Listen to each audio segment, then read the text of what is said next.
اسمة قابل التوبة ممن تقدم بها،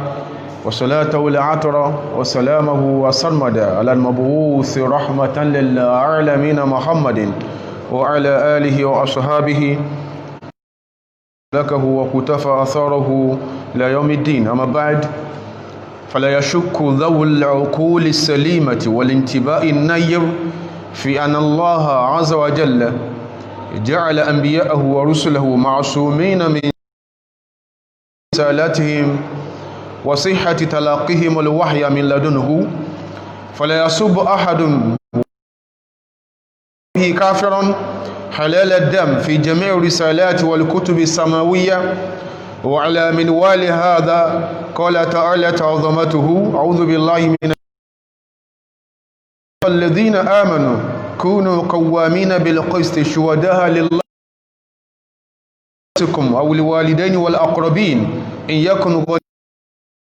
فالله أولى بهما فلا تتبعوا الهوى أن تعدلوا وإن تلووا أو تعرضوا فإن الله كان بما تعملون خبيرا. يا أيها بالله ورسوله والكتاب الذي نزل على رسوله والكتاب الذي أنزل من قبل الله وملائكته وكتبه ورسله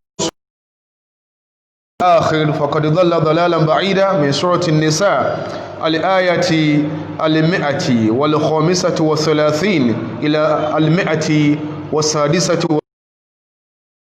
هذا القول تعالى أيضا عن قوم نوح متوعدا لهم بالعذاب من سخريتهم إياه، فقال: أعوذ بالله من يصنع الفلك وكلما مر عليه ملأ من قومه سخروا منه قال إن تسخروا منا فإنا نسخر منكم كما تسخرون فسوف تعلمون يخزيه ويحل عليه عذاب مقيم. من سورة هود الآية 38 إلى 39. قال علي: من حدث بحديث داود على ما يرويه القصاص جلدته جدا. هذا في محاولة الدفاع عن شخصيات الأنبياء ورسل الكرام والحفاظ بهم كما أمر الله وبرسالاتهم رضوان الله عليهم أجمعين. أما سب الرسول محمد صلى الله عليه وسلم عباد الله فهو أشد وعقوبة. ولما عباد الله؟ لأن النبي صلى الله عليه وسلم من نبوته ورسالته الآخرة الخالدة ومن جميع تعليمه وإرشاداته محاولة الهدم جميع رسالات سماوية. تعالى اسمه الشيطان الرجيم: ومنهم الذين يؤذون النبي ويقولون هو أذن قل هو خير لكم يؤمن بالله ويؤمن للمؤمنين ورحمة للذين آمنوا منكم والذين يؤذون رسول الله لهم عذاب أليم يحلفون بالله لكم والله ورسوله أن يرضوه إن كانوا مؤمنين ألم يعلموا أنه من يحادد الله ورسوله وأن له نار جهنم خالدا فيها ذلك الخزي العظيم. يعذر المنافقون أن تنزل عليهم سورة تنبئهم بما في قل استهزئوا إن الله مخرج ما تعذرون ولئن سألتهم كنا نخوض ونلعب قل أبالله وآياته ورسوله كنتم تستهزئون لا تعتذروا قد كفرتم بعد إيمانكم إن نعفو عن طائفة منكم نعذب طائفة. من سورة التوبة الآية 66. فسبب النزول هو أن جماعة من المنافقين كانوا يؤذون رسول الله فيه ما لا ينبغي، فقال بعضهم لا تفعلوا فإنا نخاف أن يبلغه ما تقولون فيقع بنا. فقال لجلاس بن سويد نقول ما شئنا ثم نأتيه فيصدقنا بما نقول فإنما محمد أذن سامعة. فأنزل الله ومنهم الذين يؤذون النبي ويقولون وعلماء المسلمين عباد الله رائبهم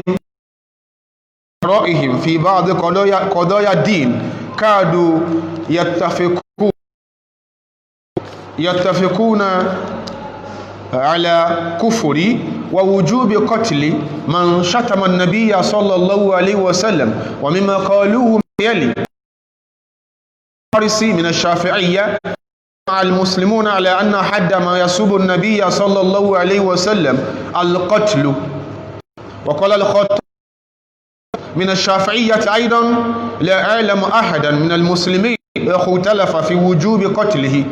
وقال محمد بن سحنون من المالكية أجمع العلماء صلى الله عليه وسلم المتنقص له كافر والوعيد جار عليه بعذاب الله له وحكمه عند الأمة القتل. ومن شك في كفره وعذابه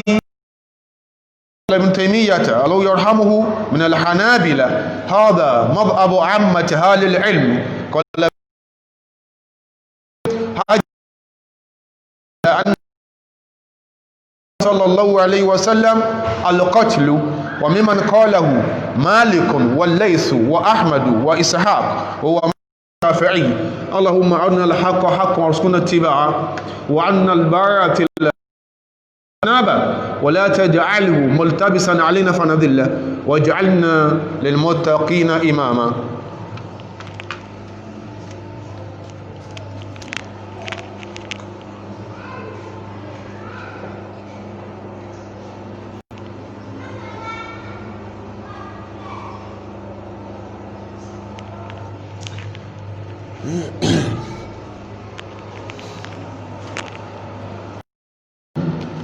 بسم الله الرحمن الرحيم الحمد لله رب العالمين والصلاة والسلام على خير خلق الله محمد وعلى آله ومن سلك مسلكه وقتفى آثاره إلى يوم الدين. adúpẹ́ fún Ọlọ́run ọba aláàánú tó nípọn tí ṣe fún ẹrú bidayatan min anbiya'ihi wa rusulihi látorí àwọn ànábì rẹ̀ àtàwọn tó rán sí ìsọ́wà. Ó sọ àwọn ànábì wọ̀nyí kò jẹ́ wọ́n sí àwọn ará ayé jíṣẹ́ fún. Ọlọ́run ló sọ wọn, ó sọ iṣẹ́ wọn tí wọ́n wá jẹ́ fáwọn ará ayé. Ọlọ́run kádàrá káwọn ànábì Ọlọ́run padà sọ́dọ̀ rẹ̀ ṣùgbọ́n iṣẹ́ wọn tí wọ́n ṣe iṣẹ́ yẹn akálàṣe aláwọn èèyàn náà sẹ̀mí ayé tó tara aṣẹ́ táwọn ànábì Ọlọ́run fi ilẹ̀ tó padà gba ó kọ̀ mílẹ̀ Ọlọ́run tí ó jà sí sọ tí ó jà sí wí. Àtọ̀rọ̀ kẹ́gẹ́ Ọlọ́run gbére fánàbí wa sallallahu alaihi wasallam ànábì tí Ọlọ́run bá lè kí ọlá tí ó ṣe ní okùnfà in tó gbé dìde rahmatan lis-thaqalaini jinn kó lè àánú fún àwa èèyàn látòkè délẹ̀ tó ń tí oníranran bá ṣe jẹ́ tó ń tí oníranran ẹ̀yà tí ń bẹ láàrin wa kódà tó ń tí oníranran àṣà ta ní Ọlọ́run gbá Nábì dìde kó wá jẹ́kẹ̀ fún wa kó wá jókùn fàmọ̀nà fún wa kó sì wá jẹ́ hidayatan lil hayara kánábì wá jẹ́ point of guidance fún àwọn tó sì pé ó mú al-hayati dunya ayé òye wọn alìkàmù òye wọn ẹ̀yìn kí lọ́lọ́run pẹ̀rà rẹ̀ bó láṣẹ bọ́lọ́run lò kò yé wọn dépò ká ma bá ṣe báwọn ànábí Ọlọ́run lò. Òdodo ní pé mọ́ ṣe bí wọn náà báwọn ànábí Ọlọ́run wọ́n dẹ̀jẹ̀ sí wọn lójú wọ́n so wọ́n ṣe tó náà wọ́n ṣẹ́ tó dẹ̀ ń fi tí ò lè fi yé mi àti yé wọn yẹn wà ló jẹ́ pé àwọn afáàmọ́ jẹ́ ya pé sábùl anbiya'i kufrun yujibul qatla. Bíyàn bá jẹun yóò lónìí tílẹ̀ mọ́ yìí tó ní òun fẹ́ lé Ibrahim bí àtẹ lórí igbá àbó òun fẹ́ lé Ismail fẹ́ lé Nuhu àbó òun fẹ́ lé Ayub àbó òun fẹ́ lé Yusuf òun fẹ́ lé ilẹ̀ bí ìgbà tí yẹn bá àtẹ sórí igbá. Àwọn àfáà ní irú èébú bẹ́ẹ̀ yujibul qatla lòfin Ọlọ́run tó sì pé náà ni àwọn ànábì Ọlọ́run wá preach ní irú èèyàn báyẹn will be pronounced dead. Torí pé tí ó bí ilẹ̀ láburú pọ̀. Àkọ́kọ́ tí ó bí láburú ni pé Ọlọ́run ló purọ́ tí èèyàn bá fi lè sọ pánà bí Ọlọ́run kan parọ́ Ọlọ́run lèyàn ń pè ló purọ́ yẹn torí pé Ọlọ́run ló sọ pé wọ́n rán wọn wá wọn ló lóun fún sọ̀wé kalẹ̀ fún wọn tẹ́yìn kan bá succeed láti maligning the prophet of Allah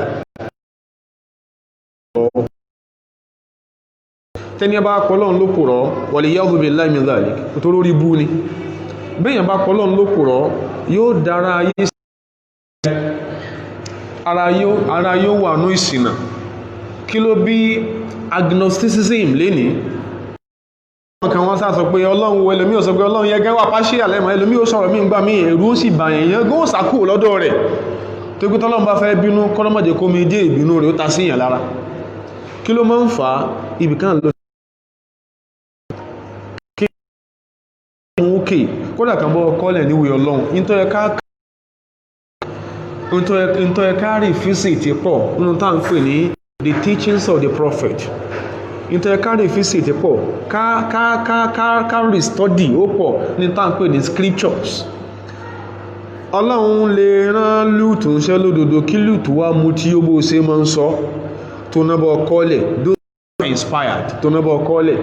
tó wà mú tí ó nígbà Lúùtù wá yẹ iná yẹ kọ́kọ́ wò ó nínú làákàyè tí ó rẹ̀ Lúùtù wá mú tí ń gbò wá yó kẹ́rí bí fèrè ọwọ́ ara méjì náà ọmọbìnrin tó bímú láyé ó sì bá wọn sàn tán fi lóyún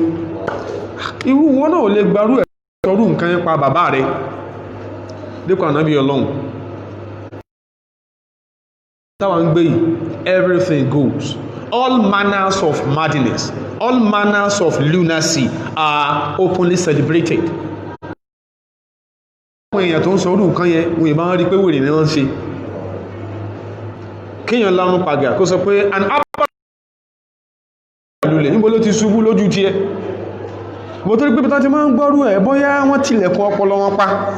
tí wọ́n fi mọ̀ pé tó burú làwọn ń sọ tí wọ́n fi mọ̀ yìí pé wọ́n káwọn aráàlú sí òfò tó tóbi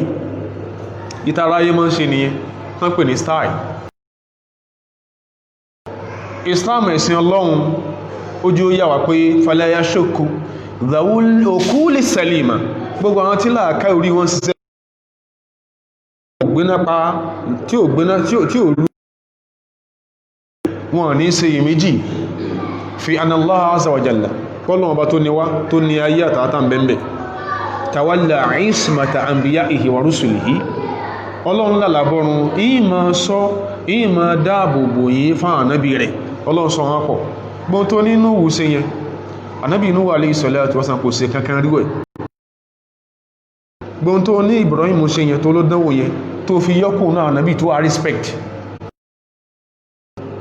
gbọ́n tó ní Lúùtù ṣe yẹn nítorí ní Dáúdù ṣe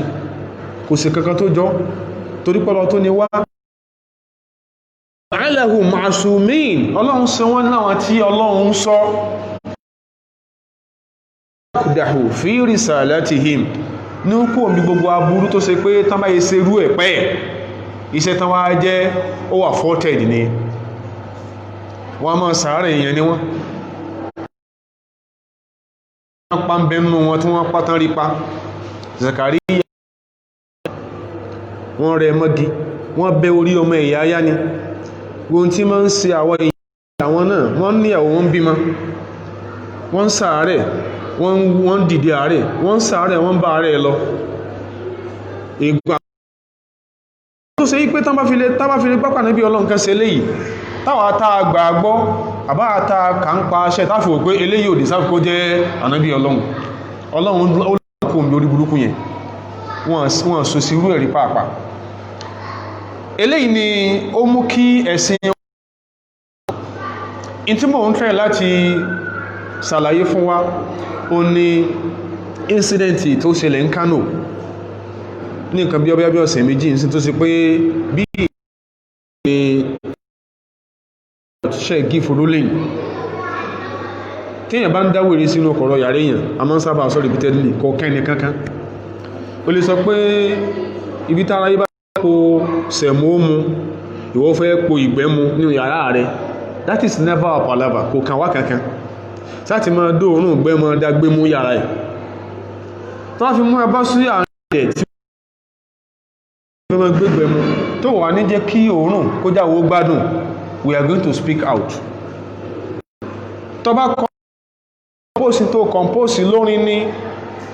nǹkankan míì ọba àsọpọ̀ lọ́n sí ọkọ̀ bú ìwọ àtọ́lọ́hun sámọ́ tí yóò dé tí gbọ́ àwa torí ọkọ̀ ló wò lé arógé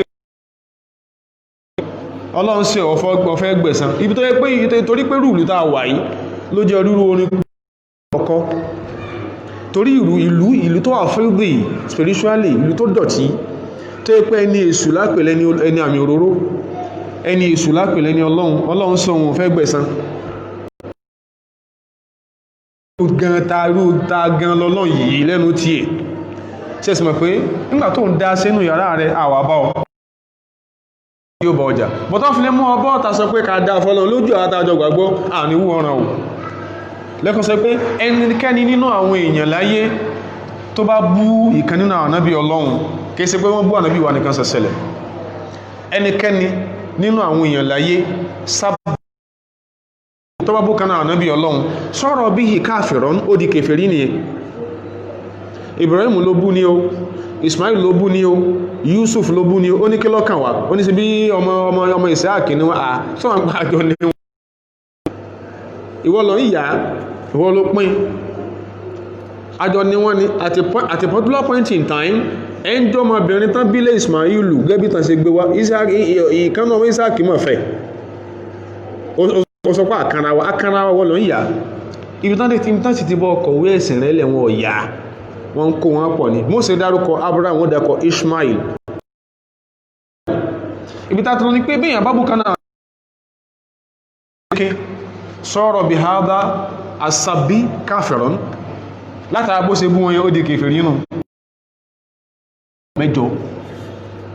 tó sì lórí kó sì rí tí bó ń bú wọn òun yọwó wọn bí yọwó mé kèfèrí níwájú Ọlọ́run kìí kò gbọ́lọ́ kódà níbi tán bá ti ń lò fin Ọlọ́run yálà ní Sham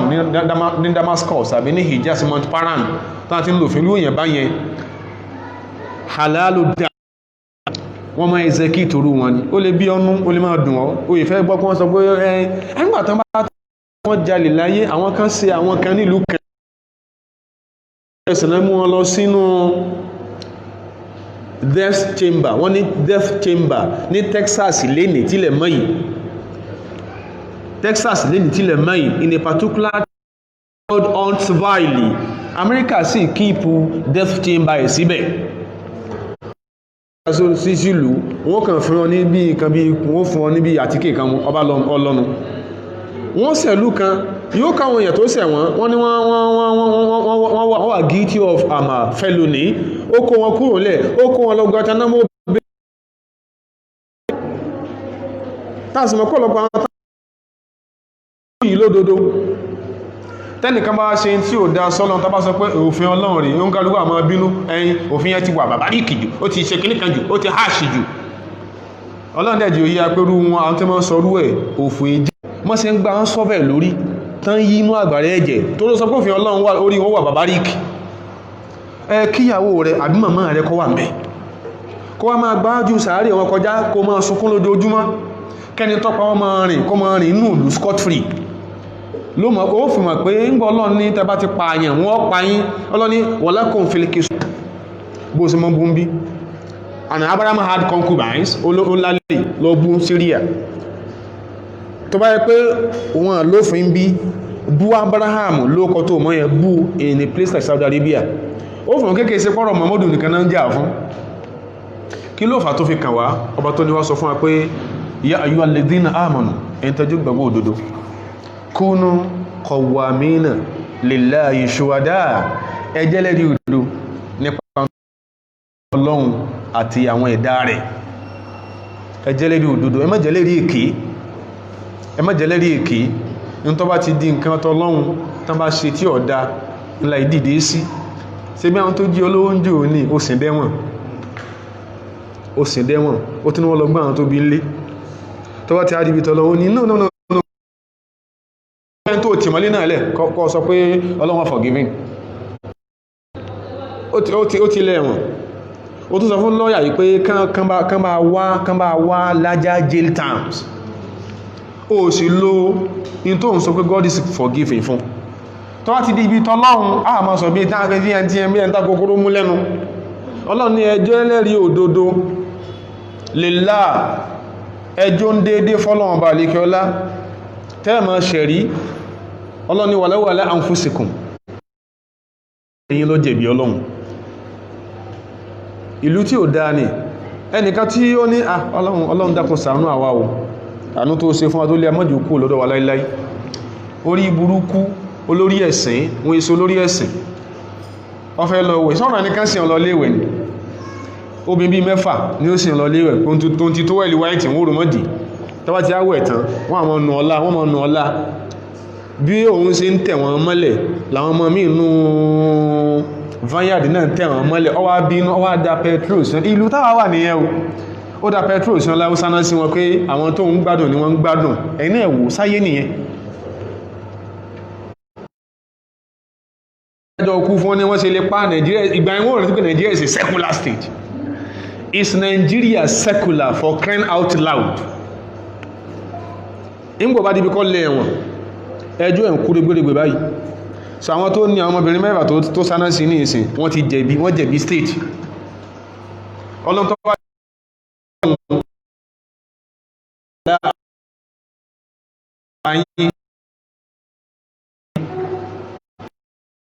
tẹ́lẹ̀ dáadáa àwọn àbúnṣẹ́ Ọlọ́run ó ṣe báyìí fáwọn yóò nira kí ló fẹ́ ṣe. Ó ń àríǹjì àwọn ọmọ ogun lọ́dún kan, ẹnìkan wá yọ kó mi sáfú ọwá ànábì wá ní sallallahu alaihi wasallam ó wá fi igi ọ̀pọ̀ ọwọ́ ẹ̀ ó fi gbá ètò dáadáa. ìyẹn bá ní ó ń ṣe Ọlọ́run ó fẹ́ ṣe mílíṣe ni ànábì bá ní òun fẹ́ tó fi gún òun ọgbẹ̀sán sọ̀hábíyún ó sọ fún ṣọlọ́gún ọgbẹ̀sán ànábì bá sí aṣọ òkè ó síkùn òkè dáadáa ibi tí mo ti kó gìbò wọ́n rẹ̀ sí kí ní kó gìbò mi ní sàbíyàn bá dìmọ̀ ṣọlọ́gún kí ìsìnkú ànábì ó níkà ọ̀ọ̀sẹ̀ òun fẹ́ sí ọjà yìí ti pé ń tara àwọn ọkàn láàrín so iná òfin ní jẹun lálẹ́kẹ̀ àmọ́ the point of ẹgbọ́n sí Ọlọ́run sí rálẹ̀ pé sí kí ní ó gbẹ̀ẹ̀sán téèyàn bá jẹ́ ìmọ̀ ìyà wọ́n wọ́n pankẹ́rẹ́ wájú tàǹtí sẹ́rí àsọ nìyẹn. ó jẹ́ fádà àbó jẹ́ dádì kò ní ọmọ dáràn, àwọn tí bí wọ́n fi dádì dáràn ni gbogbo nǹkan yóò sínú àkọọ́lẹ̀ tọ́lọ́hun bọ́ ní tán pèlẹ̀ sí fara ayé nìyẹn tó láti di bí wọ́n dáràn ìgbà wọn torí pé ọlọ́foríjì Ọlọ́run sọ pé òun ìforíjì èèyàn ṣùgbọ́n tó bá pàwọ́ àtọmọ ẹ̀dádámọ̀pọ̀ fáìlì 3 lọ́dọ̀ Ọlọ́run o ní tó bá pàwọ́ àtọmọ ẹ̀dádámọ̀pọ̀ tó bá dàbò sí ẹ̀ tó fi ìpò olo scot free láyé ẹkùn rẹ létí sàárè èèyàn bá gbẹ́ sókè wì kọgbẹ́ kó jí kò ní bọ́ lọ́dọ̀ Ọlọ́run tó bá ti dọ̀rọ̀ ọ̀tọ̀ Ọlọ́run walau ala anfusikum kódà kó sí pẹ́yìn lẹ jẹ̀bi awil walidaini àbáwọn òbí méjèèjì ló jẹ̀bi awil aqrabin àbáwọn tó jẹ̀bi yín ló jẹ̀bi tọ́lọ́run ẹ sọ pé jẹ̀bi ẹ̀nà ṣe tí ọ̀dá ọba lè kíra sọ pé ẹn yakun goniyan tẹ́ẹ̀pẹ́ tẹ́ fẹ́ dájọ́ fún tẹ́ẹ̀pẹ́ abọ́rọ̀ ni ọlọ́ni ẹmọ́wọ́ rẹ̀ o aw faqiran tẹ́ẹ̀pẹ́ tẹ́ fẹ́ dájọ́ fún tẹ́ẹ̀pólòsì ni ẹmọ́ ti torí pólòsì ní kẹ́yìn jẹ́ o torí pé fallahu awla bihima ó sì kí ni o lónà àwọn méjèèjì ọlọ́ni fala tattabi'ul hawa an ta'dilu ẹ má jẹ́ kí fẹ́ ẹnu mú kó mi kẹ́ ṣe déédé pàápàá nítorí ṣe pẹ̀lú táàkàkún sacred objects àwọn náà bí Ọlọ́run are like sacred objects tí yẹn bá ti ń tako sáàlà wọn ẹni yẹn ń tako sáàlà Ọlọ́run ni nítorí ọjẹ́ wọ́n yí tàlùwú tẹbárò dodo tẹwà ń yí àwọn ayín tẹ́ ń yí àwọn tẹ́ẹ̀kà ignore òdodo Ọlọ́ni fa inna Allaha kana bima ta'malun ìtọ́ wá lọ bí táwọn lọ́gbọ̀n ọlọ́bọ̀ tó ní a sọ fún wa pé ayọ́ lẹ́dín àmọ̀nà yí tẹ́lẹ̀ gbọ́ ẹmọ́jú àwọn èèyàn ìṣesí Yẹ̀húdí yóò bọ́ ànábí Ọlọ́run yóò bú wọn orí wọn tẹ́kí wọ́n dáṣẹ́ wọn rú wọ́n dá rìsàlát wọ́n dá mẹ́sẹ́jìs wọn rú ẹnìkan kò sí gbọdọ̀ sọ̀rọ̀ ọlọ́lẹ́yìn tẹ́lẹ̀ ẹgbọ́n Ọlọ́run bá lè kí ọlágbọ́ aminu billahi ẹgbọ́lọ́ngbọ́lọ́ òdodo wa rasulihi ànábì ta rán sí ànábì kan ẹ gbọdọ̀ má gbàgbọ́ ẹgbọ́lọ́ngbọ́lọ́ òdodo ẹgbà ànábì kan ìgbọ́ Ọlọ́run tó ní kitabi alladhi anzala min qablu bẹ́ẹ̀ sì ni kẹ́ gba gbogbo tí a ta sọ̀kalẹ̀ ṣáájú gbọ́ wal kitabi alladhi anzala ala rasulihi tí a ta sọ fánàbí ta rán sí yín kẹ́yìn náà ẹ gbọ́dọ̀ gbàgbọ́ Ọlọ́run ni wa man yakfur billah ẹ má sa ìgbàgbọ́ sọ́lọ́run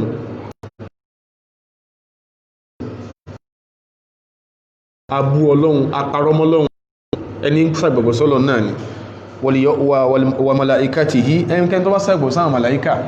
gbogbo orúkọ tí èsì tó ta mọ́ fi ròyìn wọn àti rọ́ta mọ́ pamọ́ wọn ìwọ tó ń padà tó ní látòkè ọ̀nà wa ẹ̀mí òní sọ̀rọ̀ látòkè ọ̀nà wa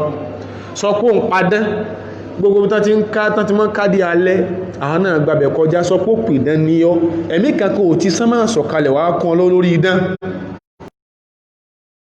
ọ̀rọ̀mọ́lọ́run wà kútùbì yìí tí ń parọ́mọ́ tírà Ọlọ́run wà rúsùlì yìí ibi tá ń lọ nìyẹn ẹnikẹ́ni tó bá ń sọ tí ọ̀dá sáà náà bí Ọlọ́run tó kalẹ̀ ó tó kalẹ̀ ní irú àwọn èèyàn bẹ́ẹ̀ fàkọ̀dé wọ́n ti sọnù ní ti sọnù tó jìnà sáájú eléyìí níbàmú sáwọn ọ̀rọ̀ ànábì Ọlọ́run tí ó sẹ pé a gbọ́dọ̀ pa wọn lé yányán látòkè délẹ̀ ẹ má dẹ̀ bú wọn tó sọ tí ò dá ń pa wọn kò ní lẹ́yìn ẹ ń bá bú kankan náà ànábì Ọlọ́run nítorí ó pé ọba sọ pé náà kí ọba sọ pé abọ́nà ọba sọ pé ó pè tí parọ́mọ́ kò ní lẹ́yìn ní ta fi ní ò ní lẹ́yìn ni pé Ọlọ́run náà ló sọ bẹ́ẹ̀ ọjọ́ tọ́lọ ní kí núhù máa kan ọkọ̀ ojú omi kí làwọn èèyàn fi ń ṣe yẹ̀yẹ́ náà fi ń ṣe yẹ̀yẹ́ dé gbogbo débi pé Ọlọ́run gán sọ ìṣesí wọn ó sọ fànàbí sẹ̀sẹ̀lẹ̀ wọ́n yasna olùfúlìkà núhù bá ń kan ọkọ̀ ojú omi ẹmbá ma agbègbè bí tí núhù ti sẹ̀mí ẹgbẹ́ tí núhù very close to Yemen omi wo ní bẹ́ẹ̀bẹ̀ táwọn ti á kọjá mọ́rọ̀ aléyìí nàmàlà àwọn mẹ́kọ́ omi hí táwọn kan máa ti akọjọ́ lẹ́gbẹ̀ẹ́ núwọ̀n dẹ̀dẹ̀rẹ̀ kọkọ̀ ojú omi níbo ló tún rómi níbi ìtàn sọ fún Núhù ní alayhi salatu wassalam ìyẹ̀yẹ́ ìwà dùn àwọn Núhù alayhi salam ó láwọn Nábì Ọlọ́run òsì láyé wọn kí sí èyàn lè gbèjà wọn ṣé wọn èsì èyàn ni ṣe bọ́n sọ pé èyàn máa ń jà fún ẹ̀tọ́ ọmọnìyàn so tó bá bá Nábì Ọlọ́run ìyẹn hakun adamiyun ẹ̀tọ́ ọmọnìyàn ní kẹsẹ́gẹ́ ni ó ká dìfẹ́ndì wọn èbú ìdún ànábì Nuhu alayhi salam ọlọ́wọ́ ni ìwọ́n ní ọ̀rí kú sọ pé in taskharu minna ẹ̀yìn fi ásí ẹbá fi ásí ẹ̀yẹ lónìí fa inna naskharu minkum kama taskharun nígbà bá dọ̀la tọ́lọ bá mú yín àánú fi ń sí ẹ̀yẹ torí pé fasawfa ta'lamuna man ya'tihi adhabun yukhzihi Nuhu ní ẹmà wò ẹjọ́ máa wò ẹni tí ó sẹ̀sán láyé wàyàhílù aléyà àzábù mùkímú tí ó díyà tí ò ní kó lẹ́ọ̀dọ̀ rẹ̀ mẹ́sẹ̀ tó gbá jùlọ ó náà ni the living testimony pàwọn ànábì Ọlọ́run yòókù wá sáyé ó ní the only living testimony pàwọn ànábì Ọlọ́run yòókù wá jíṣẹ́ fáwọn ará ayé látọ̀dọ̀ Ọlọ́run tó bá ti á bú gbogbo ànábì Ọlọ́run yòókù wá tàbí kí ni ó lòpèlòpò rọ́yìn gbogbo tí òfò ti ibi tó ti bẹ̀rẹ̀ àti tó parí sí ní òsẹ́ nìyẹn ọwá bú níbi tán ti bú ní Kánò ká má bọ̀ díẹ̀díẹ̀ Ànábì wa sọ̀sẹ̀lẹ̀ nígbà tó fẹ́ rán Mu'az ọmọ Yemen tó fẹ́ rán kúrò ní Madina lọ Yemen àwọn kan ní Ṣáàmù ni but incident Ṣáàmù ó wà more pronounced nínú tá fẹ́ sọ yìí ju Yemen lọ torí pé Ṣáàmù tí wọ́n rán lọ was then a cosmopolitan city, a multiplicity of religions ń bẹ ní Sham, Sham. So níbi tí Ànábì ní ó lọ yẹn ó ń ṣe Ọlọ́run tó bá ti dé Sham ló ń lọ yí o àkọ́kọ́ tí kó para Sham sí ní pé kan gbọ́ Ọlọ́run gbọ́ o wá ń fi kún pé fàínú máa tọ́wú lákàfí dálíkà tán bá dọ́ lóhùn ó fi hàn pé bófin ṣe rí ní Madina tí wọ́n ò bí ọdá kó mọ́sí lọ́hùn tó bá ti jẹ́ Yẹ̀wúdí ó lè mọ́ rí bẹ́ẹ̀ níbo ní Sham. Islam fàyè ìgbà pókè this is Sharia in Nigeria ó láwọn ìlú tó ti kíni tó ti ní firm root tó ti wà firm rooted kò sì bí wá nú. In a country like Oman lápẹẹrẹ wọ́n sọ pé kó tó wá bí yìí àwọn lè kún torí Ànábì ọlọ́gbọ́ àwọn lè bá nàbí kú olóò ti gbọ́ ọwọ́ adébẹ̀ bó ṣe ń pín pamphlet orí búkú ní Nàìjíríà ọ̀tún lọ́pìn lọ́hùn bọ́mọ̀ ló wọ́n sì ṣe tí ọ̀dá tọmọ ló wọ́n bá bóókọ ẹ̀sìn jẹ́ wọ́n máa ń pa ni 3 years ago Sheikh Nimri Ashii ní Saudi Arabia yẹn náà ni Sheikh Nimri Ashii kò sì dáhùn nígbà ẹ̀kọ́ náà mọ̀ yìí pé bára tàbá wá dárú ọ̀ràn yẹn nílùú wọn kí ni wọ́n ṣe fún wọn pa and he was eventually executed sámọ́ òfọ́ ok wọ́n òfin ẹ̀sìn wá gbófin kalẹ̀ pé bá gbànà bí ìdájọ́ ẹ̀rí nínú ìwé tá gbàgbọ́ tí ìṣe olùbá gbàgbọ́ kí ni orí fífọ́ tí ń fọ́wọ́ sí ọsá sọ pé òmànà bí rí ó sì níwèé rẹ̀ ọ̀sọ̀rọ̀ ń pa ànábì wa ẹ̀ẹ́dẹ̀ fi wálẹ̀ náà ànábì tó bá ti dé Ṣáàmù rẹ̀ Muaz tán bá gbọ́ ohun tó ń sọ tán gbọ́ lọ́n gbọ́ tán gbèmí ànábì gbọ́ tún pè wọ́n lọ bí pé Ọlọ́run ṣe òun lọ́rọ̀ yàn fún wọn ànábì recognize fact pé society Ṣáàmù ń gbà yẹn ó yàtọ̀ society Madina a sọ wípé téèyàn bá dáràn pé wọ́n pa lóko ẹ̀sìn in a country like Britain where the Sharia is not recognized as such nìkan sí ìdájọ́ Sharia ń bẹ àwọn sọ pé téèyàn bá dáràn tí wọ́n fi panu Sharia yìí in a country like Sweden Switzerland ibi náà ti dá Sharia mọ̀ sọ pé káyọ̀ kí ti Sharia ń bẹ bóbi tó mọ̀ pé Sharia lẹ́ ń lò Kano State ti sign Sharia into its code state code or law code rather láti June 21st 2000 June 21st year 2000 20 years ago Kano ma òfin ògín sàjòjì Kano so wọ́n lẹ́nìkan wá kọrin ibi táwọn lọ gangan ni ẹni tó kọrin yìí wọ́n ní mùsùlùmí ni wọ́n ló belong sí sect kan nínú àwọn sect inú Islam kọ̀wà rẹ̀ nìkan kan bú orin tó kọ ẹni tó ló ń gbà nàbí gbọ́ nìyẹn kò rẹ̀ nìkan kan bú pẹ̀lú orin tó kọ ojú pé ànàbí ní bú lọ ẹ̀sùn mọ̀ pé ó lè ga fídíò sínú yàrá rẹ̀ kọ́ ọmọ ọkọrin ó lè kí màmá rẹ̀ ó lè kí bàbá rẹ̀ olórí mọ́mí rẹ̀ yí tí inú ẹ̀ bá dùn dáadáa sọ́mọ̀ kí tí ó bá ti jáde kó yàrá rẹ̀ kò sẹ́ni tí ọmọ tó ṣe kí ni ó tó dánwò ó wá kọrin ẹ̀tán bó ṣe kọ́ tán ó fi sórí social media network ó fẹ́ kárí irú nǹkan máa yẹn tó má dẹ̀ ti ṣẹlẹ̀ wàhálà ní òbí wọ́n wá sọ pé wọ́n dájọ́ fún kó kẹ́ni kankan o Ọlọ́run ní ẹ bá jalè ní Kùránì wọ́n gé lọ́wọ́ sẹ́mi àti yán jalè ni nígbàtí ìlú lè jà ẹmọ yí òfin ní bẹnu Kùránì tí nájú ẹni kankan ọ̀daràn rẹ̀ dípò ká máa execute ẹmọ yí òfin anamọ yí òfin ní bẹnu Kùránì tó súnmọ́ ìrùlù tá bára wà yìí tó súnmọ́ kó ṣe pé a lè mọ́ rí execute tálìkì àmì ètò torí pé tí a mọ̀ ní pé as-sultan yùgọ́ yúrù máa la yùgọ́ yúrù hulu Qur'an authority òfin ìjọba tó make sense àwọn kankan bẹ tí Kùránì ò ní lè dáṣe fún rẹ̀ àsìwé Ọlọ́run títà fi rí ìjọba tàbà rí ìjọba tó gbarú ẹ̀gbọ́ àbí tó ṣe tán àti execute rí ẹ̀ kí ló fi yọ́ mọ́ sí yọ́ mọ́ gbẹ́nu Qur'an kò ní Ọlọ́run nínú bọ́bí tán bá ti ń lórú òfin yẹn tíyàn bá ṣe wérewère mọ́ òfin yẹn ó ṣe o eléyìí kò ní pé kí ni wọ́n ń sọ and ẹjẹ́ sọ́ra wa mùsùlùmí ó lè fi ẹ̀sìn rẹ̀ yọ́nì kankan nú Ọlọ́run ní kó fi ẹ̀sìn yọ́ nú bí wọ́n ṣe ní ọ̀rẹ́ who are non-Muslims àwọn náà ní up to 1,000 friends who are non-Muslims ní tó bá ti jára mọ́ rí ẹ̀sìn wọn ìbá wa dá sí kọ́ and liberal lójú àwọn ọ̀rẹ́ rẹ̀ kọ́ máa tí ojú wọn kìrìtíkì tó mọ̀ lófin Ọlọ́run nínú ìwé ẹ̀sìn rẹ̀ àwa lùsì Islam o ìyẹn dẹ̀ bá atájẹ́ mùsùlùmí jẹ́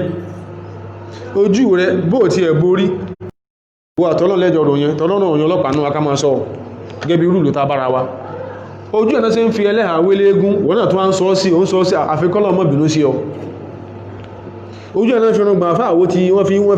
fi búrọ́ṣì tó bàtà wọ́n náà tó wọ́n já sí lòun fi kún bọ́ sí rẹ̀yìn wọ́n náà rẹ̀rìn ó sì lóhun kírun fọ́lọ́hun Ọlọ́run lè má gbà ó àìfi ẹ̀sìn dọ̀rẹ́ òfin Ọlọ́run wọn kò kí ń fìyà jẹ èèyàn ẹ̀mọ́ yìí òfin ní bẹ nínú ṣẹ̀ríà Islam tó kú wọn ààrẹ nìkankan tánà bí ẹsẹ̀ kí tẹ̀lé lórí kó tó kù láyé ààrẹ nìkan tàti ẹsẹ̀ kí tẹ̀lé lórí ṣùgbọ́n yóò máa wà nílẹ̀ as a provision fáyítà fẹ́ gbé kọ́mọ̀ lè bá di pé yóò di báyìí kọ́ lè bá pé yóò di báyìí tí yàn bá bá nàbí wọ́sẹ̀ sẹ́lẹ̀ ẹni ó kú gbóró àwọn èsì máa ń ṣe bẹ́ẹ̀ àwọn kan ṣe bẹ́ẹ̀ Mádínà Ọlọ́run sọ fún wa ọba sáàtì ọlá ó ní ó ń bẹ nínú àwọn èèyàn wa minhum ó ń bẹ nínú wọn alladhina yu'dhuna an-nabiyya àwọn tí mọ́ fi ara ní ànábì sẹ́sẹ̀lẹ̀ tó bí tì lára oó ṣe bí ìwò ní wèrè náà wà ń ta wèrè omi tó rí sọ́n tó fẹ́rìn lára wèrè lára rẹ̀ bó ṣe wọ́n òwe ìlú ìlàwà ní year 2000 tanzania àwọn fẹ́ ó sí satanic pageant ìkan nínú ọdúnnú ànábì ò lè bínú kò lè bínú ó ti mọ̀ káwọn sọ nígbà tó pè lọ́mọ àlè ó pè lẹ́yìn ó tán sọ pé ẹ sọ fún pé èmi lágbàsọpọ̀ mọ́ àlè mi kò lè bínú nígbà orí rẹ̀ wá burú kò sí ní bínú ó pè lọ́mọ àlè lójú màmá rẹ̀ tí bàbá rẹ̀ ń bẹ́ ń jókòó àwọn ti dálé wọn rú nìyẹn wọ́n mọ̀ fara ní ó ṣe Ọlọ́run wọ̀yàkùlù náà wúwà òdùnú ní ànábì tó wá ti gbọ́kọ̀ ní bínú ànábì ní Ọlọ́run sọ fún wọn pé kúl húdùdúnà Rasulullahi àwọn tó bá ń fara ní ó ṣe Ọlọ́run ó ní pẹ́dófáìlì ní bó ṣe máa ń sọ́nù ló fi tipa fẹ́ ọmọ kékeré bó ṣe máa ń sọ nìyẹn ó tún ní ó jíwèé ẹ̀sìn rẹ̀ kọ́ ni mùsùlùmí náà bẹ lónìí tí ń sọ pé ànábì wa gan ọkọ̀ ẹ̀ká ànábì ó sọ báyẹn ìwọ tó ń kírun ó sì ń fara lulẹ̀ lásán ó ní wọ́n ìtànàbí sí lè sọ báhùn ẹran ara rẹ̀ ò ní bí jọ́ọ̀jì ní èdè kó ṣe dájọ́ ń kọ́ọ̀tù ó rí pé wáì tó ṣe sọ báyìí àwọn nǹkan tí ò dá ọlọ́ni walladhina yu'dhuna rasulallah gbọ́nà tí máa ń sọ tí ò dá pa ànábì yẹn tá máa fara nínú sàárì rẹ̀ tá máa fara ní àátá àgbàgbọ́ tá máa ti sọ tí ò dá máa ṣe máa ń sọ ọlọ́ni irú wọn tán bá túbá lahum adhabun alimun ó jìyà o tí ó bá já sí pé ìdájọ́ ọkú bẹ́m̀bẹ̀ Ọlọ́run ní kíyàmá Ọlọ́run ní wọ́n jẹ ìyà lọ́dọ̀ àwọn àfáà wa tí wọ́n sàlàyé ẹ̀sìn tí wọ́n sì só ń fẹ́ ẹnu wọn sì dojú òpó ànábì rú sallallahu alaihi wasallam sórí kíyàn ògbó ànábì sàṣẹlẹ̀ ó ní ìdájọ́ tí ń bẹ lórí ẹ̀ èyí tó súnmọ́ jù ní pé kan sọ pé ẹni yẹn ṣe mùsùlùmí èyí tó súnmọ́ jù kan tó ní pé àkọ́kọ́ ìṣe mùsùlùmí náà kí mùsùlùmí ó lánú bú ànábì sàṣẹlẹ̀ nítorí ó jẹ́ sect tó belong sí èmi oríjọ kan nínú ìjọ ẹ̀sìn lónìí kọ́lá kó sí pé ya pẹ̀lú bẹ lórí àwọn kẹ́mìtà àjọ mọ́ ń ṣe kò yẹ kó rí àwọn tó ní ìjọ yẹn àbáwọn ọjọ́ kò yẹ kó rí wó búrú pé kọ́mọ bá nàbí àwọn consensus bẹ láàrin àwọn àfá ìsìláàmù torí táà ń sọ láti ẹ̀kan ẹlòmíràn ìbọyá mọ́sálásí wa ọ̀dà Saudi ni wọ́n kùn ìmáàmù Saudi ní sọ ìmáàmù Saudi kọ́ lélẹ́yìí o in táàdẹ̀ ń kàn táwa ń kàn bí kìí ṣe tí àtàn kan Saudi Arabia kése tí àtàn fi bàálù kó wá èyí táwọn kàn bí tó jẹ́ nǹkan tí a fi ń sàlàyé ẹ̀sìn Saudi kọ́ lónìí tí wọ́n gba àwọn àfáà Islam yìí ló fèrí ni ẹ̀kejì ní pé wọ́n máa ń parú wọn ni ọwọ́ lè fẹ́ forí lulẹ̀ ìtẹ́sì tó wá sọ nìyẹn lé ní èjì níka gbogbo àwọn àìmá al-madhahib al-arba'a gbogbo àwọn imam mẹ́rẹ̀ẹ̀rin ta máa ń sọ pé mọ́sábù lágbájá yìí Maliki ni Shafi'i ni Hanbali ni Hanafi ni gbogbo àwọn mẹ́rẹ̀ẹ̀rin wọ̀nyí wọ́n ní bá bú ànábì wa sẹ̀sẹ̀lẹ̀ àkọ́kọ́ kìí ṣe mùsùlùmí má ní mùsùlùmí ẹ̀kejì ni pé tẹ́ pé bí ta ti ń lo ṣẹ̀ríà ní irú èèyàn bá ní wọ́n máa ń parú wọn ni bá ṣe á sọ yìí o lè mọ̀ ní you see I've always said their law is barbaric kan pé èbó tó máa wí nìyẹn ìwọ nìkan lọ́kọ́ lọ ilé yín èyí tá a wí yìí kìí ṣe Islam nìkan ló wúlò ẹ̀ pé tán bá ti bọ́nà bí Ọlọ́run àbọ́sán tí ò dá ń pa Ọlọ́run àníbí Ọlọ́run kìí ṣe Islam nìkan ló wúlò ẹ̀ kò dẹ̀ kìí ṣe nú Quran nìkan ni òfin yẹn wà òfin pẹ́ bá bú Ọlọ́run àbúbúkan náà ànábí Ọlọ́run pọ́n máa ń parú wọn kìí ṣe nú Quran nìkan ló wà ó ń bẹ́nu ìwé tí ẹ̀nà tó ń pa má bí yá o wọ́n lò kìí sọ o ṣùgbọ́n ó kan lọ́wọ́ á ràn ọ́ lọ́wọ́ bá a ṣe ràn ọ́ lọ́wọ́ lórí ọ̀rọ̀ Absalom last week tó tara pé gbangba ní tí ń bóbi sọ sórí ibú tí ìwé ìfẹ́ sọrú ẹ̀ ọ̀fẹ́ kíjọ tú àwòrán ọlọ́wọ́ ètò tó ń bẹ́ntò sí jù ẹn bá tó bá bú Ọlọ́run àbúbá náà bí Ọlọ́run apostasy náà ń pè yẹn ẹni ẹ kó mọ̀ ní ibi tí ò dẹ̀ tí ò pamọ́ across the Christian Bible Deuteronomy chapter 13 18 verses ní bẹ́ẹ̀bẹ̀ láti verse 1 dé 18 yẹn ọ̀rọ̀ ọpẹ́ bá bú Ọlọ́run ẹ bá sọ pé òun ṣẹ̀sìn Ọlọ́run mọ́ ẹ parú wọn ní bẹ́ẹ̀bẹ̀. Deuteronomy chapter 13 verses 1 to 18 ti bẹ́ẹ̀bẹ̀ kódà ó burú gan ṣe bí Islam sọ wípé man badala dinahu faqtuluhu ẹ bá lóhun sí Islam mọ́ àbí ibi tá ti ń lo Sharia tí ìṣerú ìlú bí Nàìjíríà Islam ní faqtuluhu ẹ pa lóhun nìkan tí Deuteronomy sọ ní pé ẹ bá lóhun ṣẹ̀sìn Ọlọ́run mọ́ tẹ́wàá ti mú ṣẹ́rí inú lé tí ń gbé spirit tí ń gbé ẹ̀yin tẹ́jọ́ ń gbé gbogbo yín wọ́n pa